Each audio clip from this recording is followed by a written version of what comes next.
PR 202 इकाई संख्या 7 design for reproduction. मुद्रण संरचना के इस विषय PR 202 की इकाई संख्या 7 डिज़ाइन फॉर रिप्रोडक्शन की इस ऑनलाइन कक्षा में सभी छात्रों का स्वागत है। डिज़ाइन फॉर रिप्रोडक्शन, डिज़ाइन माने योजनाबद्ध तरीके से काम करना और रिप्रोडक्शन माने उस योजनाबद्ध कार्य को रिप्रोड्यूस करना। चूँकि मुद्रण तकनीक का क्षेत्र है तो आप ये मान के चलेंगे वो मैसेज जो प्रिंट होना है उसकी योजना। मैसेज प्रिंट में शब्द, चित्र, आकृति, हेडिंग, बड़े अक्षर, छोटे अक्षर, रंग है, विज्ञापन है, पाठ्य सामग्री है, कोई रेखा चित्र है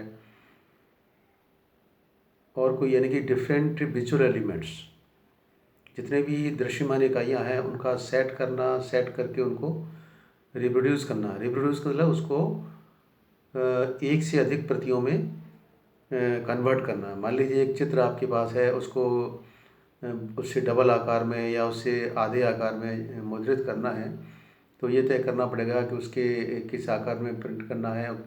1000 प्रतियाँ हैं कि 1,00,000 प्रतियाँ हैं, 100 प्रतियाँ हैं कि 200 प्रतियाँ हैं।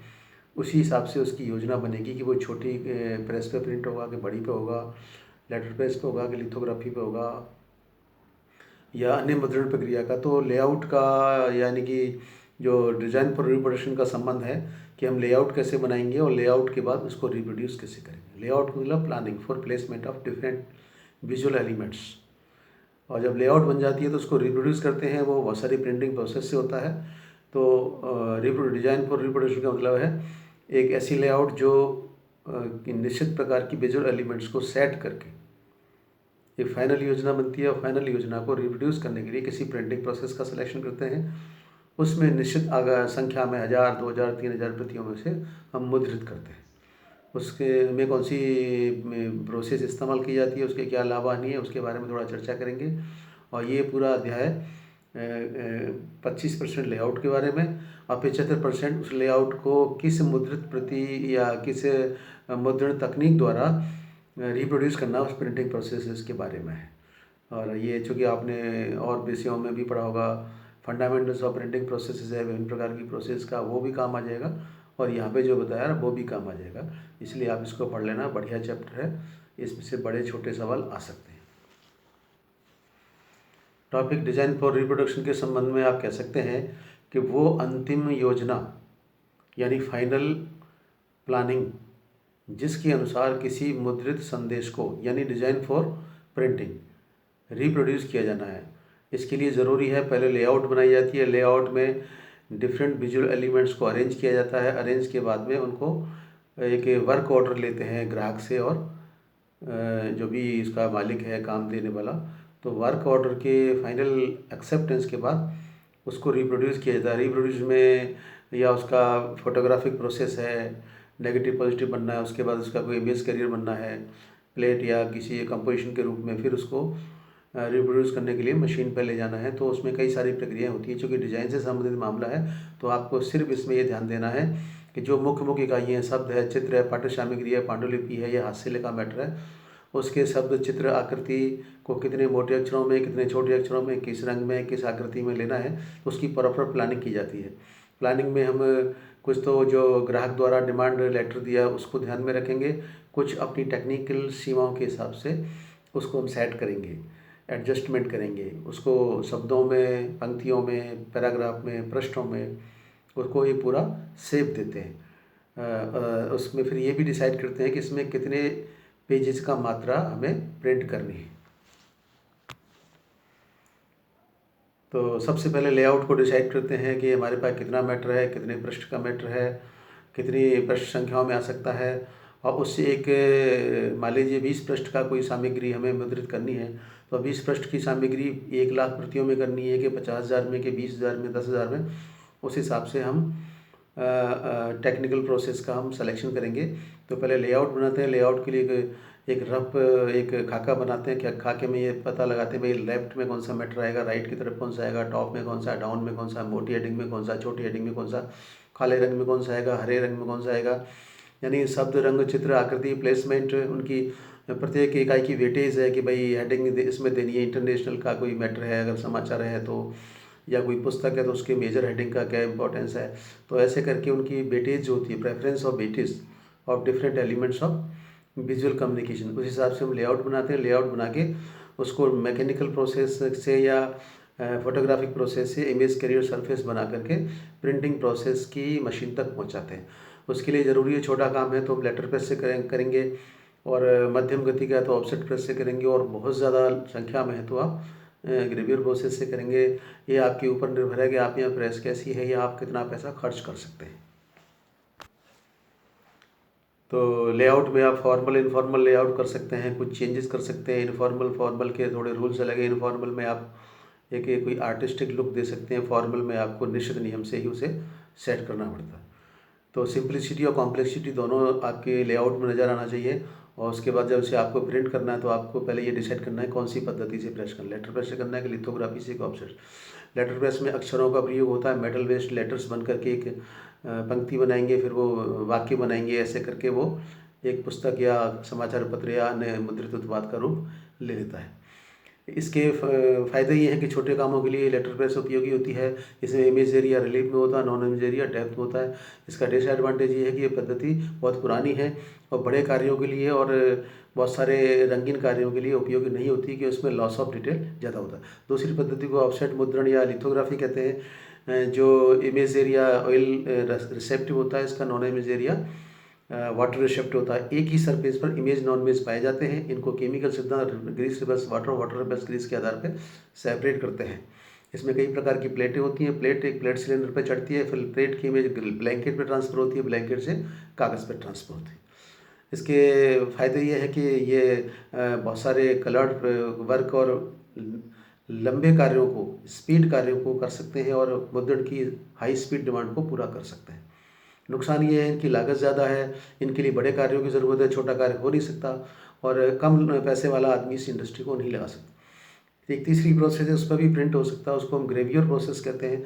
उसमें इमेज है कि ग्रेवियर पे के सिलेंडर पे स्थापित करते हैं। सिलेंडर के लिए एक कॉपर बेस्ड मेटल में कुछ हम एचिंग करके उसको एक गहरा बनाते हैं। इमेज एरिया भी उसमें भी डेप्थ में होता है, उसमें स्याही जो है भर करके ट्रांसफ़र होती है, और इंटेग्लियो कंडीशन में होता है, इसलिए इंटेग्लियो प्रोसेस भी कहते हैं।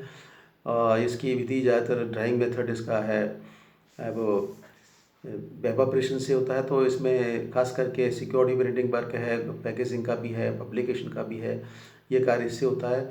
ये हाईली कॉस्ट वाली प्रोसेस है, और छोटे मोटे कार्य इस पर नहीं होते, बड़े कार्य हैं, सिक्योरिटी वर्क हैं, पैकेजिंग के बहुत बड़े कार्य हैं, ज़्यादा मात्रा के हैं, वो वाइड लेवल के कार्य से किए जाते हैं। इस तरह के अतिरिक्त अन्य प्रिंटिंग प्रोसेस जैसे सिल्क स्क्रीन है, कोलोटाइप है, इसके अलावा अब इलेक्ट्रोस्टेट जिसे फोटोस्टेट कहते हैं। लेकिन मेजर कॉमर्शियल प्रिंटिंग प्रोसेस 3 है: लेटर प्रेस, लिथोग्राफी, ग्रेवियर और सिल्क स्क्रीन। तो जो वैसे कार्य हैं जो बड़े पेपर बेस्ड या नॉन पेपर बेस्ड सब्सटेंस पे जो प्रिंट होते हैं, वो ज़्यादातर लेटर प्रेस, लिथोग्राफी और ग्रेवियर का है। इन विधियों से हम किसी डिज़ाइन को रिप्रोड्यूस कर सकते हैं। इनके अपने फ़ायदे हैं, अपने नुकसान हैं, अपनी लिमिटेशन है। कार्य की मात्रा, कार्य के नंबर ऑफ इम्प्रेशंस के हिसाब से प्रिंटिंग प्रोसेस का सिलेक्शन कर सकते हैं। कार्य की संख्या, पेज की संख्या है, इसके अलावा इम्प्रेशन की संख्या है, कॉपी की संख्या है, इसमें कलर्ड चाहिए कि नॉन कलर्ड चाहिए, ब्लैक एंड चाहिए, कितना पैसा आप खर्च कर सकते हो, उस हिसाब से इसको डिसाइड किया जाता है। इस पर हम छोटे और बड़े सवाल बना सकते हैं। पूछा जा सकता है कि लेआउट किसे कहते हैं, तो इसमें ये विकल्प आएगा: placement of different visual elements, B आएगा non placement of different visual elements, C भी आएगा, ए बी गलत, डी भी आएगा, ए बी सही। तो आप ए विकल्प में कहेंगे विभिन्न प्रकार की दृश्यमान इकाइयों को व्यवस्थित करने की कला को लेआउट कहते हैं। दूसरा आ सकता है लेआउट को का प्रिंट लेने के लिए, रिप्रोड्यूस करने के लिए कौन कौन सी विधियाँ हैं। तो आप ए पे कहेंगे कि लेटर प्रेस, बी पे कहेंगे लिथोग्राफी, सी पे कहेंगे ग्रेवियर, डी पे कहेंगे उक्त सभी। तो आपका डी विकल्प आएगा, लेटर प्रेस, लिथोग्राफी और ग्रेवियर तीनों इसमें उपयोगी हैं। तीसरा सवाल बन सकता है कि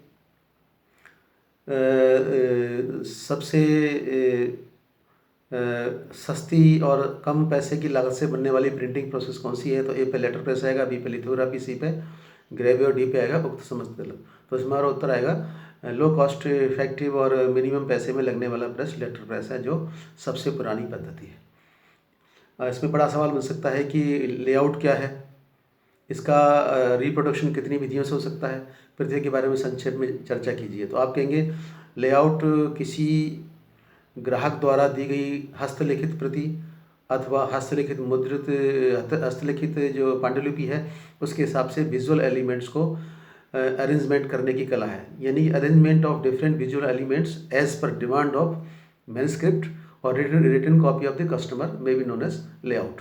तो लेआउट में एक निश्चित खाके में लेफ्ट में, राइट में, टॉप में, बॉटम में, रंग में, मोटे अक्षर छोटे अक्षर में हम विभिन्न इकाइयों को व्यवस्थित करते हैं ताकि वो मुद्रित होने के बाद हमारे ग्राहक की मांग को पूरा कर सके। लेआउट को रिप्रोड्यूस करने की बहुत सारी प्रिंटिंग प्रोसेस हैं, मुख्यतः 3 कॉमर्शियल प्रोसेस हैं, लेटर प्रेस, लिथोग्राफी और ग्रेवियर प्रोसेस। इनकी अपनी सीमाएं हैं। लेटर प्रेस में उभरे हुए अक्षर होते हैं और उसकी नॉन इमेज डेप्थ में होती है। लिथोग्राफी में दोनों इमेज नॉन इमेज एक ही सरफेस पे होते हैं। ग्रेवियर में नॉन इमेज ऊपर और इमेज एरिया थोड़ा डेप्थ में होता है। इनकी लागत के हिसाब से छोटी लागत में लेटर प्रेस, मध्यम लागत में ऑफसेट प्रोसेस और हाईली स्पीड और हाई कॉस्ट में आपकी ग्रेवियर प्रोसेस है। ये सभी प्रोसेस जो है अपने अपने हिसाब से काम करती हैं, लेकिन छोटे कामों के लिए लेटर प्रेस और बीच के कामों के लिए लिथोग्राफी और हाई स्पीड वर्कों के लिए ग्रेवियर को आप मान सकते हैं। इन तीनों के अपने फ़ायदे नुकसान हैं। कोई प्रोसेस एब्सोल्यूट नहीं है, तीनों की अपनी उपयोगिता है। इनको कम या अधिक मात्रा में अपने आर्थिक क्षमता और अपनी ज़रूरत के हिसाब से प्रयोग में ले सकते हैं। और किसी भी डिज़ाइन, किसी भी प्रिंटेड मैसेज, चाहे प्रिंटेड मैसेज अखबार के रूप में है, चाहे पेपर बेस्ड किसी भी बुक के रूप में है, मैगज़ीन के रूप में है, या पैकेजिंग के किसी लेवल के रूप में उनका हम उत्पादन जैसा चाहे। बाकी ज़्यादातर तो फ्लेक्सोग्राफी का प्रोसेस पैकेजिंग में और बाकी वो जो प्रोसेस जो अन्य प्रोसेस है उनका है। बाकी फ्लेक्सोग्राफी नॉन पेपर बेस्ड और पेपर बेस्ड दोनों में इस्तेमाल होती है, लेकिन मुख्यतः डिज़ाइन के संबंध में लेटर प्रेस, लिथोग्राफी और ग्रेवियर प्रोसेस की हम बात करते हैं।